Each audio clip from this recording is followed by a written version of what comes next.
Hi, bright stars. Yes, if you want to learn more, grow more, and shine brighter, you are a bright star. My name is Amanda Swanepoel, and the theme for today is Yes to Team Joy. The slogan of Bright Star is Yes to Joy. Over the last few months, I was privileged to do one of our Bright Star products with different teams. The product that we use, the name is A First Light on Bright Star, and we help teams with a new language to use as team. It was really interesting to see how many teams have a different understanding of how the team must and can work.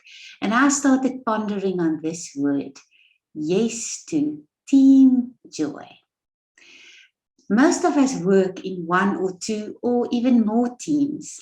Family, work, sport, neighbors. We have a wonderful neighborhood group and with wonderful things that we do together. So some teams we experience never reach their potential. And then you see productive teams that just have amazing results. We see that sometimes a team is more than one individual moving efficiently towards a common goal.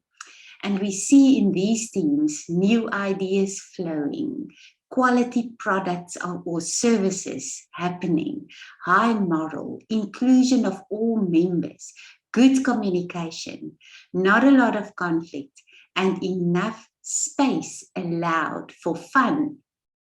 So yes, my question to you now is to reflect for a moment. What is your favorite team or was your favorite team that you have ever been part of? And why? We're going to decide on 3 choices today. Yes to me, yes to us, and yes to Team Joy. The first one, yes to me. My question is, are you part of a boring team or are you part of an extraordinary team?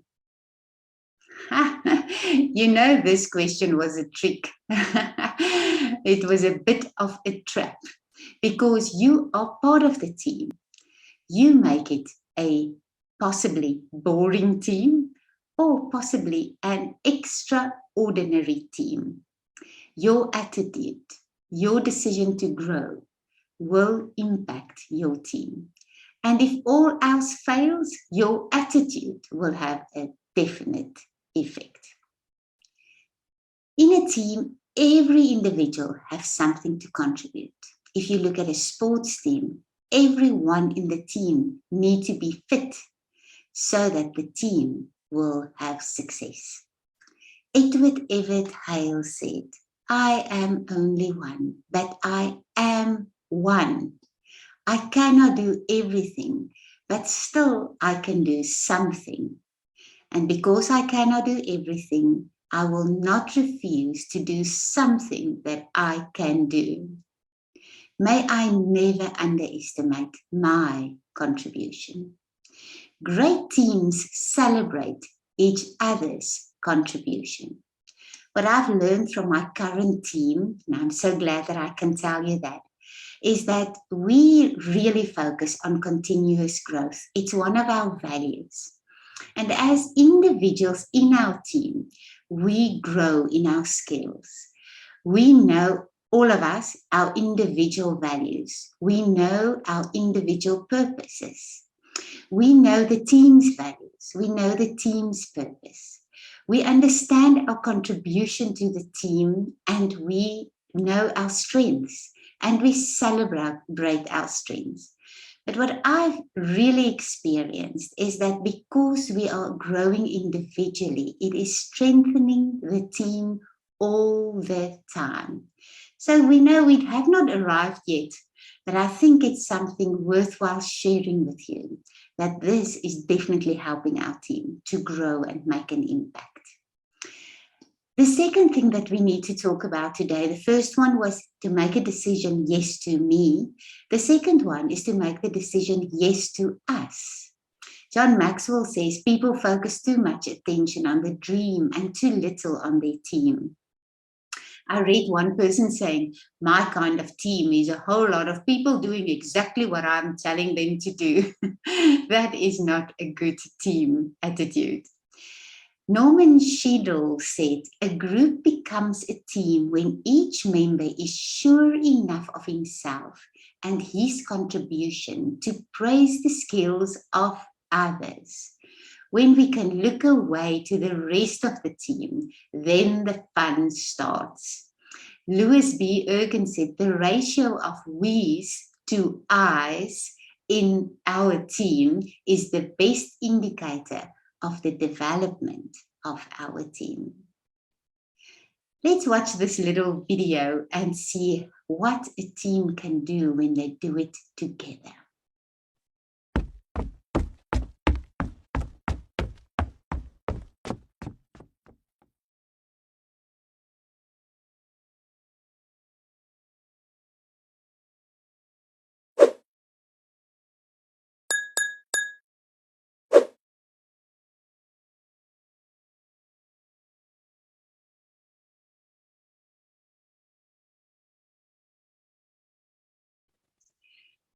What I experience in our current team is that we have one member that frequently uses the phrase, I've got your back.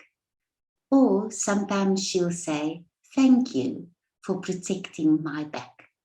I think that's beautiful and it encourages me and it shows that we are working towards enjoying the us and not just the me in our team.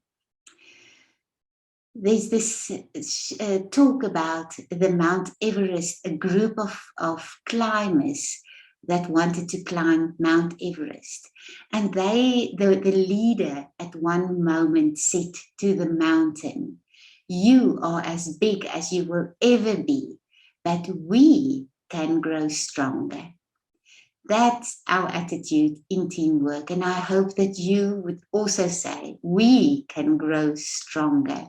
Simon Sinek says teams are all about service, the willingness to be there for each other. Let's look at what Stephen Covey said. A team moves at the speed of trust. Teammates need to be able to count on each other when it counts. The highest compliment that you can receive from your teammates is trust when it really counts.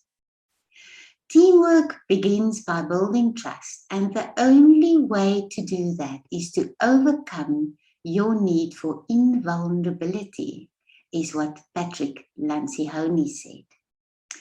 I want to sneak a little bit of a sub heading into this talk, saying yes to us, no to defensiveness, or defensive us, or defensive me. What do I mean with, what would that mean? A fundamental law of teams is that everything goes well until it doesn't. To prevent a team from unraveling or reaching a plateau at a point, we need the necessary skills to take the team to the next level, the level of what the team are actually capable of. We need to know how to deal with vulnerability if we want to take teams to that next level. Jim Stan says that a lot of people get defensive when they feel vulnerable. Sometimes in a meeting, you will experience someone, when they feel vulnerable, start reacting defensively. He says that the most common reaction is that then they become rigid and their IQ drops a few numbers and they don't act wise. Then you invite everyone in the room to also act defensive. When you reduce defensiveness, you increase your ability to solve problems. So let's have a little bit of a discussion on how to manage your behavior when you start trying to defend yourself. My first question would be, do you act defensively? Interestingly enough, if you're in denial about this one, it's actually good to ask the people that work with you in your team, or your family will be brutally honest. You can ask them, because most of us act defensively. Maybe you become silent. You do a little bit of the silent treatment when you feel vulnerable or you need to defend yourself. Maybe you speak louder, or you feel you need to have the last word. How do we handle this? When I heard about this, I started looking at my own life and I realized when I feel vulnerable, I cannot stop talking. I just keep on talking. And I had to ask myself, but how do we deal with this? So the first step is to acknowledge it. Be honest with yourself. The second one is slow down and breathe. The third suggestion is to pay attention to your self-talk. What are you telling yourself at that moment? And then you can create an action step, something to do. You can, when you realize your sign of defensiveness, for instance, is to keep on talking, just challenge yourself to stay quiet, keep quiet for about 15 seconds, not saying anything. If you know you've got the tendency to always want to have the last word, see yourself, imagine yourself walking out of the room, closing the door and just opening the door once again and just throwing in a word for getting the last word and then closing the door. When you picture that and seeing yourself doing it, it will definitely help to decide to stop doing it. And then that's the nice step 5 that you can say, let's start over. Let's help our teams by our not defensive behavior. What I experience in our current team is actually so special that one of our members would frequently say, let's not use this time to discover who made the mistake. Let's rather use the time to look for solutions. Wow. My partner in Bright Star brings joy to our team by checking in on the members. She will frequently ask, are you okay? Be a little bit softer on yourself. When team members are stubborn, we sometimes need to delve deeper and find out where their actions is coming from. Is something in their lives not healthy? Is something, maybe it can be something that happened in a previous team that they are scared of it happening again. If the leader is not growing, the team will not grow. So let's always go through life with open ears, open eyes, seeing why are our team experiencing difficulty.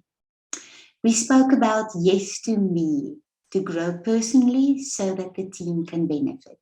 We spoke about yes to us, looking out for each other, growing together by encouraging each other, giving each other compliments, and making sure everyone in the team is okay. The third aspect would be yes to team joy. Mother Teresa said, you can do what I cannot do. I can do what you cannot do. Together, we can do great things.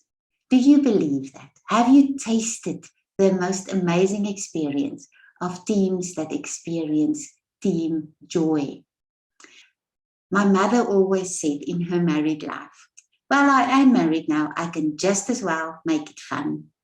And I think that's the same attitude that we need in teams. While we're in this team, we can just as well make it fun. Experience a bit of joy. Why do we work in teams? Because we want to have an impact. We want to reach our set goals. Well, while we are changing the world, we can just as well decide to enjoy it and experience team joy. A few team facts that I can share with you is the one, effective teams are constantly talking to another. Brush off your communication skills. Productivity and team joy is not opposites. If we take 2 circles and we say the inner circle is our team and the outer circle is our task. It's amazing that it always works, that as team grows, the task that we are able to handle also grows. We can do better and bigger things if we grow as a team. Team joy is not just an activity. A lot of times we think, yes, we're going to have a team building experience. And then we think, okay, now this is the time to have some fun. Team joy is something that you can experience constantly. Every time you celebrate what's happening in your team, you can experience team joy. I want to show you this just with explaining with a metaphor that we use a lot of time and that we know well. We a lot of times say that if we can have a cup like this, we will say whatever we pour into the cup, the only thing that can overflow is what's inside the cup. So if I make a decision today and I say, I want to pour some tea into this cup, and if it starts overflowing, what will overflow? Yes, it will definitely be tea that's overflowing into this cup. What is inside your team? What is overflowing while you are working together? What is happening while you are trying to reach your goals? An extra option, and that's a sad one, is if I have spoiled milk and I pour the spoiled milk into this cup, what will it be overflowing with? The cup will overflow with spoiled milk. This is so sad to realize. A lot of us in our teams experience the spoiled milk. Not nice relationships, not encouraging each other. That will be the effect. If we have something nutritious, like we as a team say, let's have some fun, but let's make a difference while having fun. And we pour something into this cup. What will the cup be overflowing with? So true. It will be overflowing with something that can be a nutrition to other people, something that can be a blessing to others, and everyone in the team will benefit by what is overflowing in the cup, our team. They say that when you are born, you look like your mom and dad, and when you die, you look like your decisions. What do you choose today? Are you choosing, I choose joy for me, joy for us, joy for our team? The three of these will definitely have such a great impact if that would be the thing that starts to overflow. Jim Kwan says, one piece of log creates a small fire, adequate to warm you up. Add just a few more pieces to blast an immense bonfire, large enough to warm up your entire circle of friends. Needless to say that individuality counts, but teamwork dynamites. Yes to team joy.